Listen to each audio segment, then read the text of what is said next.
la nomination de M. Bahouri était un grand espoir pour certains parmi nous, acteurs politiques,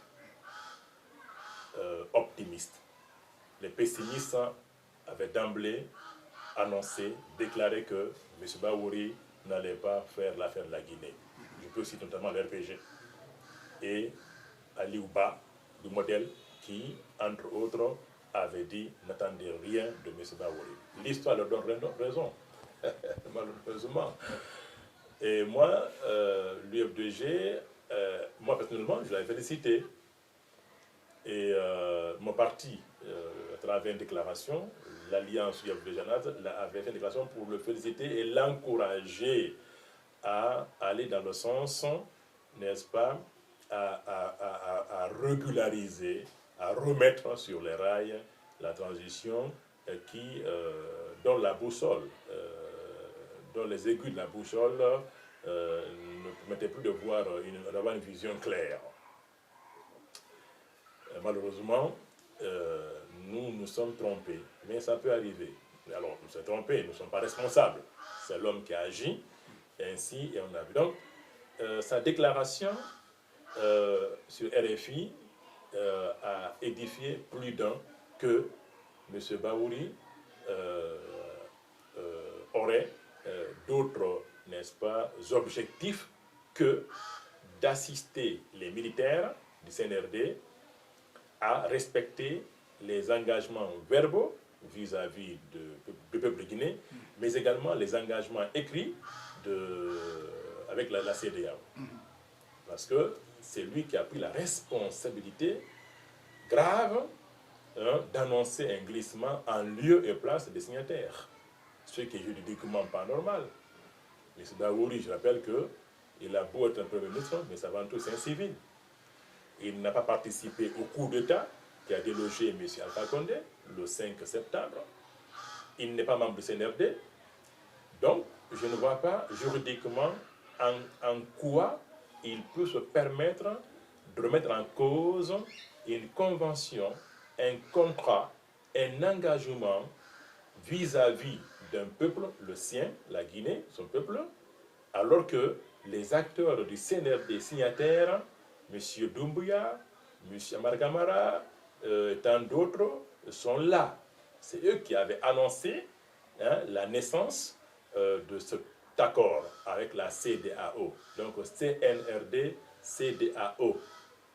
Donc, s'il y a des situations qui justifieraient le non-respect de cet engagement qui est moral avant tout, il n'est pas que juridique et politique, il est aussi moral, parce que on ne peut pas, il est interdit de violer les engagements pris librement.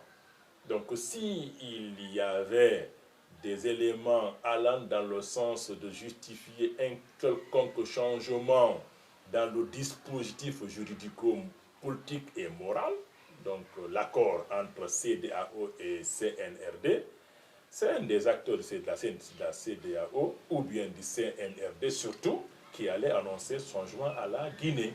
Ce n'est pas à M. Bahouri. Donc Bahouri devrait plutôt se faire accompagner par des juristes pour l'aider à savoir dans quoi il peut se mêler. Alors là, il prend une grosse responsabilité de remettre en cause un accord dûment établi entre deux entités connues dont les acteurs sont vivants et qui ont le pouvoir, n'est-ce pas, d'annoncer un quelconque changement.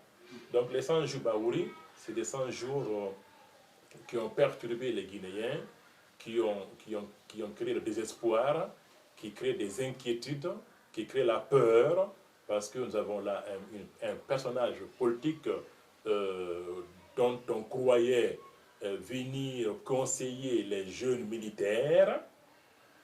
Comment s'y prendre pour continuer à respecter les engagements pris vis-à-vis des Guinéens qu'il dirige et vis-à-vis de la communauté internationale, en commençant par la CEDEAO,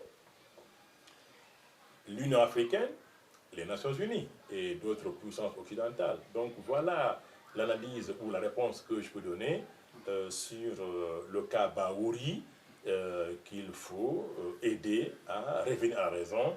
Il ne peut pas remettre en cause une convention, un contrat pour lequel il était étranger, alors que des acteurs vivants signataires sont toujours là. En l'occurrence, le CNRD et la CEDEAO.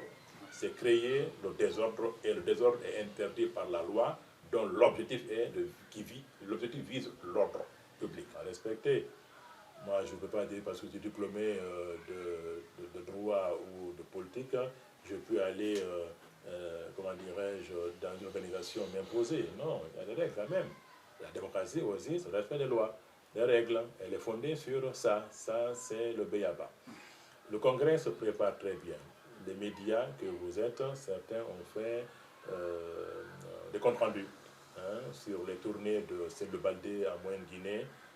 Et puis aujourd'hui, ils sont à Gawal aujourd'hui, pour aller à Koundara pour continuer le Congrès. Le Congrès se passe très bien. Dans la préfecture, les sections, comités de base, tout ça est déjà bien entamé. À Conakry, ils sont vraiment presque vers la fin, vous comprenez. Et donc, il y a une équipe qui sera bientôt en Haute-Guinée et une autre équipe qui sera aussi en forêt.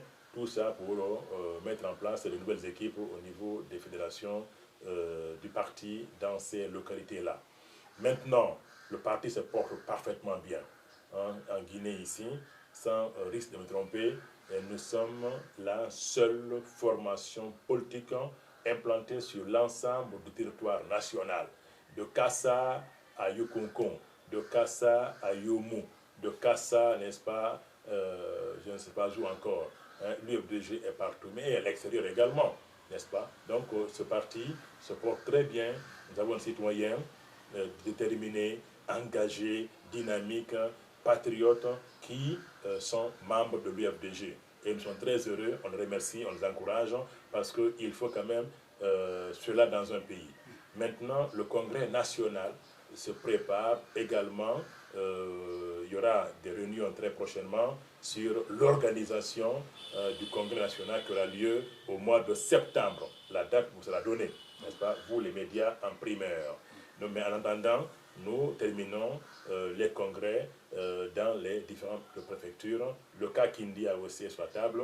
Très prochainement, vous serez invités et conviés pour que nous renouvellions les deux instances à Kindia. Kindia 1, qui couvre, n'est-ce pas, Bangouya, Linsan, Sougeta, Colentin, et comment dirais-je, Madinaoula, et voilà. Et puis maintenant Kindia 2 qui couvre Damakania, l'axe Conakry quoi, qui couvre Frigiagbe, Samaya, Molota et Mambia. Donc Kindia est réparti en deux zones géographiques, n'est-ce pas, et donc il y a deux fédérations, Kindia 1, Kindia 2, et très prochainement aussi à Kindia, il y aura le congrès qui va renouveler les instances. Les sections sont déjà faites, donc tout va bien au niveau du FDG.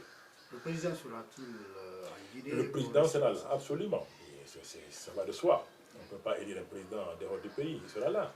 Et quoi qu'on dise, à ce que je sache, il n'y a rien qui soit prouvé juridiquement contre lui, sincèrement. On parle de guerre Guinée, mais où sont les preuves? La CRIEF quand même. C'est ce que je dis, la CRIEF. La CRIEF est là, elle crie, c'est vrai, mais où sont les preuves?